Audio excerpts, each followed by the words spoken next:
When we talk about Black peculiarity, we're talking about the ways that we think about Black bodies and Black people being different than everyone else. And so with that, there's this idea that people have that Black people don't experience pain in the same ways as others. Their skin is thicker, their oral tissues are thicker or somehow complex.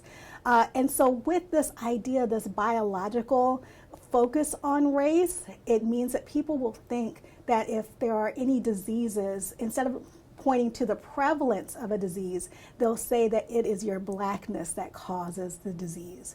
And these myths about Blackness become the reality. We still see this in medical training. We can still see the repercussions, not only in how we talk about COVID, especially early on, but also in the ways that we see disparities in how pain care is offered, and disparities on how people who have treatable cancers have disparate outcomes. We know that people with young people, adolescents, young adults with treatable cancers, if you're Black, you're much more likely to die from a treatable cancer than a white person. So we have to think about how these are social disparities and not something due to Black peculiarity.